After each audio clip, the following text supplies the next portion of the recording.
The second primary debate for California's gubernatorial jungle primary took place last night, and there were even more candidates on the debate stage than in the first primary debate, which seemed impossible, but here we are. Now, 8 candidates participated, but apparently there could be as many as 61 candidates, most of whom were not invited to participate, mercifully. Now, here's the state Democratic Party chairman, Rusty Hicks. He wants more Democrats to quit the race. I continue to believe there are too many Democrats in the field.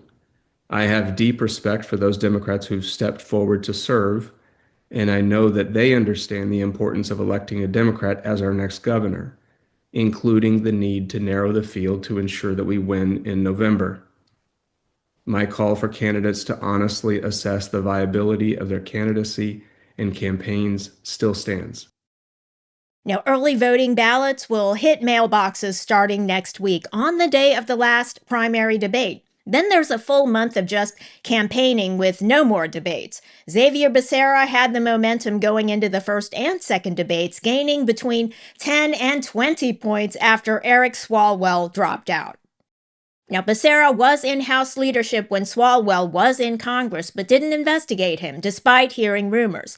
And he made all kinds of excuses in last week's debate about why he had no power, allegedly, to do anything against Swalwell, despite being in House leadership and, later, despite being state attorney general, which he never tired of reminding folks repeatedly during this debate. So, Becerra became the focus this debate, appropriately so.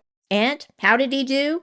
Does he have the right stuff to be governor? In my view, no. Republican Steve Hilton and Democrat Matt Mahan, currently San Jose mayor, both took pot shots at Becerra, and with the help of one of the moderators, Julie Watts, who famously tangled with Katie Porter and nearly caused her to walk out of an interview, the two candidates, Hilton and Mahan, and moderator Julie Watts, effectively took down Becerra, in my view. You might see it differently, though. Let's watch.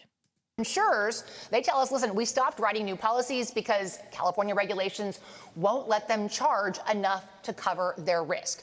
Mr. Becerra, you have promised to freeze insurance rates. And I want to push back a little bit because rate increases, as you know, they are approved by the insurance commissioner and they are mandated under state law.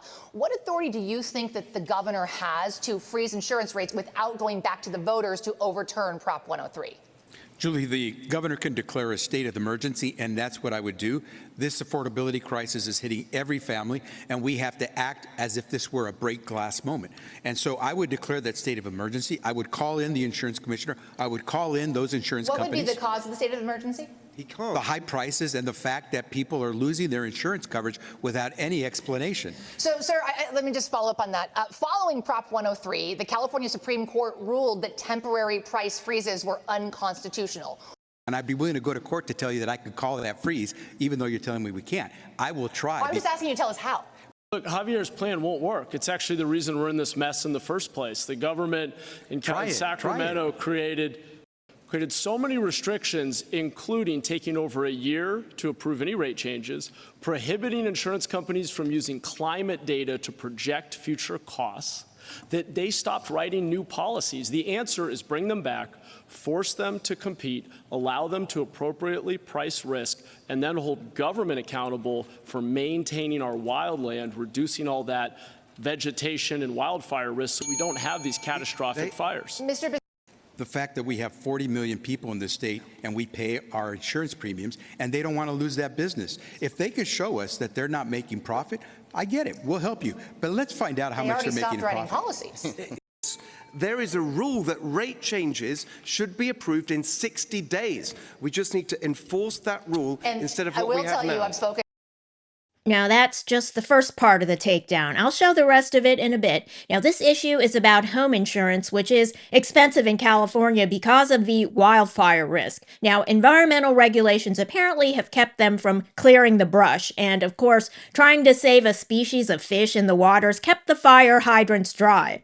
Now, these are some of the factors contributing to an unacceptable level of risk for insurers who are leaving the state or refusing to write new policies, as we just heard there. Now, Matt Mahan, to his credit, emphasized that government needs to clear the brush, and former LA Mayor Antonio Villaraigosa, to his credit, emphasized that the state needs to do controlled burns. So that's all good. Now, however, some candidates talked about the permitting process, which needs to be done before housing is built. Now, they want to speed that up.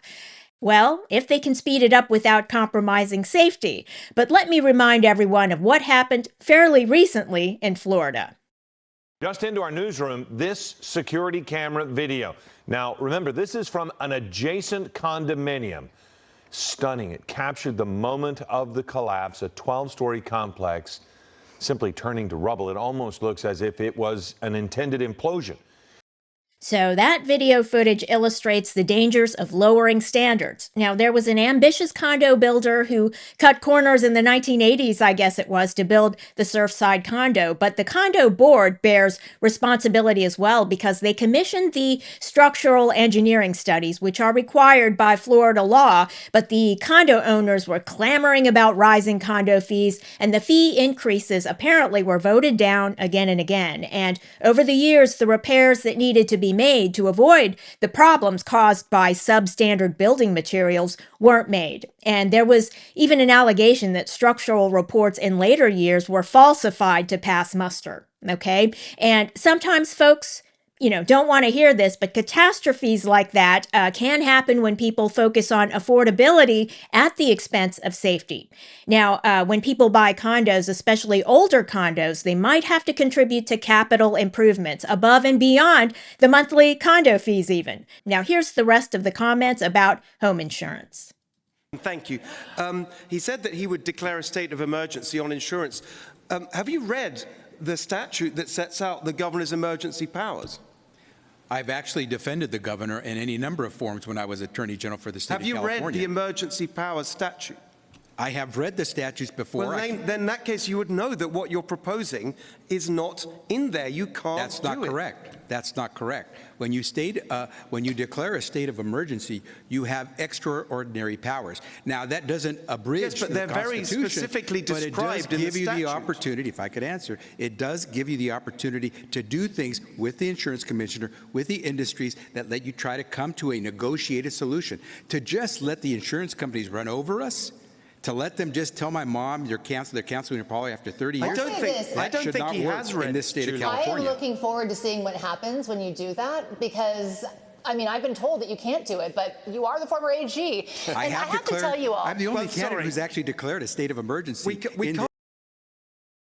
Becerra, they're focused and doubling down on blaming insurance companies, and sometimes they deserve blame. They do, but not always. The problem is risk. The level of risk is unacceptable, and we can control a lot of that risk by changing our behavior. Now, the problem, of course, is we cannot control the behavior of our neighbors, and that should be the focus of the government.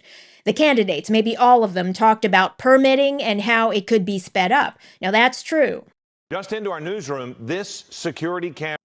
But not at the risk of safety and all of those young people out there who want to buy their dream home. All of those regulations, those permitting hurdles are designed for your safety. That's the purpose. Now, some corporations are greedy, maybe all of them. But lowering safety standards will only make the corporations more rich and put you in more danger. Now, my debate winner last week, Katie Porter, did a great job this time as well. Now, there was nothing in the second debate that made me change my mind that she's the best choice for California. Now, Steve Hilton and Matt Mahan were a lot stronger this debate than the previous. Now, Hilton is a Republican, though, and it would seem the numbers aren't there for the Republicans, Hilton and Chad Bianco. Now, Bianco used a lot of negative rhetoric this debate. In my view, it didn't work well on stage. He appeared volatile, even. He repeatedly said that the Democrats were lying to voters. Now, he seemed unprepared to discuss policy this time around, although he was strong on policy in last week's debate. Now, Tom Steyer, this debate, rather subdued. And I don't blame him for that. This debate did not cover any new ground from last week's debate. I mean, what is the purpose of 3 debates in 3 weeks that covers the same material in all 3 debates? Now, maybe that's why Chad Bianco didn't do well this time. The moderators could have had a secret agenda. Which of these candidates will break down under the pressure of the moderators being obnoxious and repetitive? Thanks for watching. And if you enjoyed this video, leave a like and don't forget to subscribe.